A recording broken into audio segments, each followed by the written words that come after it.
Mistranslation that led to the atomic bomb. Summer 1945. World War II was almost over. Hitler's Germany had surrendered. Europe lay in ruins, but Japan still held on. The United States, Britain, and China issued an ultimatum, the famous Potsdam Declaration. The message was simple: either you surrender, or we will bring upon you prompt and utter destruction. Japan's Prime Minister, Kantaro Suzuki, stepped out to face the journalists. Questions rained down on him. So, will you accept these terms? He gave a one-word answer: mokusatsu. The word in Japanese is tricky. It can mean we withhold comment, or we ignore. In other words, a diplomatic way of saying something without really saying anything. But then came the fatal twist. American translators rendered it as we reject, or even we scorn your ultimatum. In Washington, it was read in only one way: Japan had chosen the path of war. A few days later, the first atomic bomb fell on Hiroshima, then the second on Nagasaki. And all of this, at least in part, because one ambiguous word was translated in the bluntest, most absolute way. The irony is that Suzuki most likely just wanted to buy time, to see what the emperor thought, what the army would say, how society would react. He simply didn't want to answer directly, but the world doesn't tolerate ambiguity. And so, this linguistic misstep became one of the most tragic mistakes of the 20th century. Rabbits in Australia.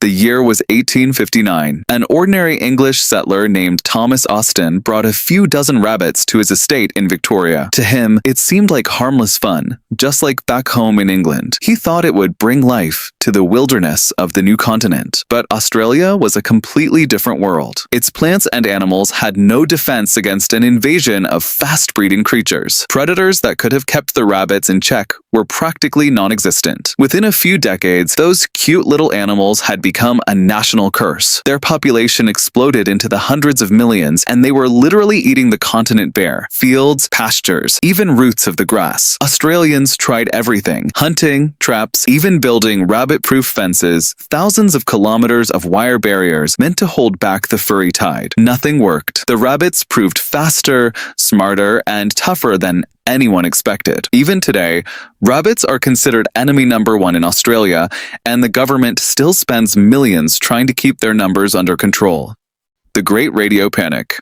October 30th, 1938. America still hadn't recovered from the Great Depression. Europe already smelled of war, and people lived in constant tension. And then, on the radio, a young director named Orson Welles and his theater troupe went on air. They decided to adapt H.G. Wells' science fiction novel The War of the Worlds, but they didn't do it as a traditional play. They staged it as if it were a live news broadcast. Breaking news, the announcer's voice rang out. Astronomers have just detected strange activity on Mars. A few minutes later, another update. Ladies and gentlemen, we interrupt this program. A cylinder of unknown origin has landed in New Jersey. And from there, the show exploded. The sound of sirens, panic screams, eyewitnesses on the air describing how alien creatures were stepping out of the craft and burning everything around them with heat rays. You have to understand the context. This was the 1930s. Television barely existed, and of course the internet was decades away. Radio was the main source of news. If the radio said there was a Martian invasion, you either believed it or you ran outside to check for yourself. People poured out of their homes in panic, stuffing belongings into cars, jamming the phone lines with frantic calls. The scale of the hysteria was exaggerated by newspapers the next day, but the fact remains, tens of thousands of Americans were convinced an alien invasion had begun. For the world, that night became a lasting lesson. The media has the power to create reality, even when it's entirely fictional. Extra letter and birth of Google. Two Stanford students, Larry Page and Sergey Brin, working on a search engine unlike the giants of the time, Yahoo and AltaVista. They even chose a symbolic name, Google. It's a mathematical term for the number 1 followed by 100 zeros, meant to highlight that their system could handle enormous amounts of information. But when the time came to register the domain, their secretary, either in a rush or through a simple typo, wrote Google instead. Just like that, one misplaced letter, and the name we all know today was born by accident. Larry and Sergey decided not to change it. Google sounded shorter, simpler, and, as it turned out, much easier to remember. From a typing mistake emerged a brand that is now almost synonymous with the word search. The irony is that the mathematical term Google today is barely remembered without explanation, while the word Google has become part of culture itself. We don't just look something up online, we Google it. Popcorn in cinemas.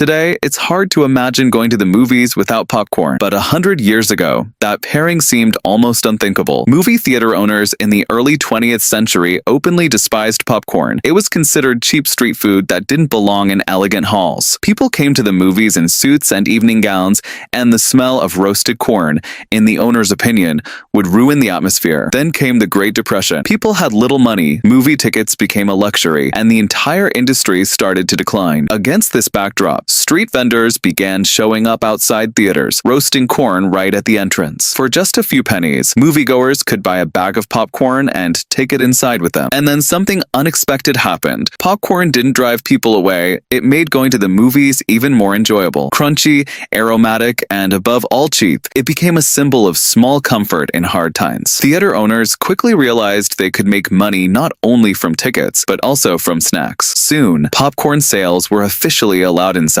That decision literally saved the movie industry. While the economy was collapsing and people were counting every cent, a trip to the cinema with popcorn remained an affordable little celebration. And that's when the duo we all know today was born: movies plus popcorn. Little Green Men on Mars. In 1877, the astronomer Giovanni Schiaparelli sat in his observatory in Milan, peering at the reddish disk of Mars. Telescopes at the time were weak, the image blurry, but in certain moments he thought he could make out thin lines on the planet's surface. In his notes, the Italian wrote the word canali. For him, it meant channels, natural grooves, something like cracks or dried riverbeds. But then a strange twist occurred. English translators of his work rendered canali as canals, meaning artificial waterways, and that's when the public's imagination caught fire. Because if the canals were artificial, then someone must have built them. And if someone built them, that meant there was intelligent life on Mars. Some astronomers even drew detailed maps of these canals, convinced they were looking at a grand irrigation system. People imagined Martian engineers desperately trying to save their dying planet from drought. Belief in the canals of Mars lingered in popular culture for decades, even though science gradually proved there were none at all, just optical illusions and the flaws of primitive telescopes. Mars probe lost. In 1999, NASA launched the Mars Climate Orbiter. Its mission sounded ambitious and inspiring: to study the red planet's atmosphere, deliver data for future missions, and help humanity better understand our neighbor in the solar system. The project cost $125 million, and thousands of people had worked on it for years. Then came the moment of truth. The spacecraft approached Mars. Engineers waited for the signal that would confirm it had successfully entered orbit. But no signal came. The orbiter was never seen again. It simply burned up in the Martian atmosphere before it even had a chance to begin its work. The reason turned out to be so trivial that at first no one wanted to believe it. One engineering team had used the English system of measurement, pounds of force. The other had used the metric system, newtons. No one converted the data. No one unified the standards. And as a result, the spacecraft followed the wrong trajectory and slammed into the atmosphere instead of going into orbit. Journalists called it a multi-million-dollar mistake, and at NASA many struggled to accept that such a small oversight had destroyed an entire spacecraft. But this story became a harsh lesson for the entire engineering community. Since then, at NASA and many other agencies, standards are checked multiple times, and every system is painstakingly unified. Emu War in Australia.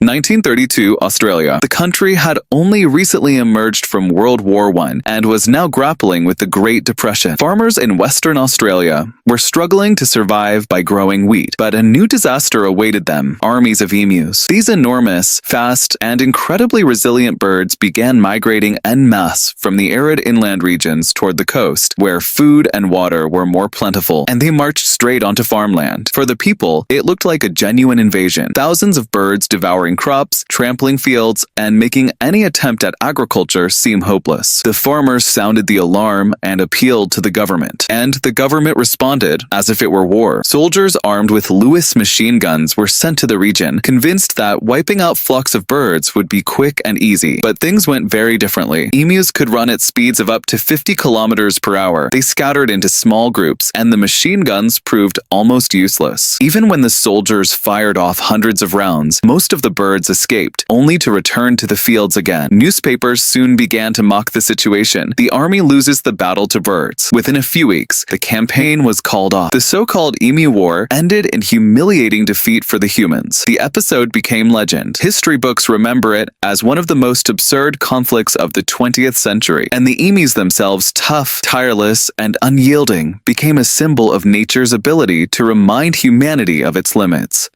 That's all for today. Thank you so much for watching the video until the end. And with these 2 suggestions, you can check out our other videos.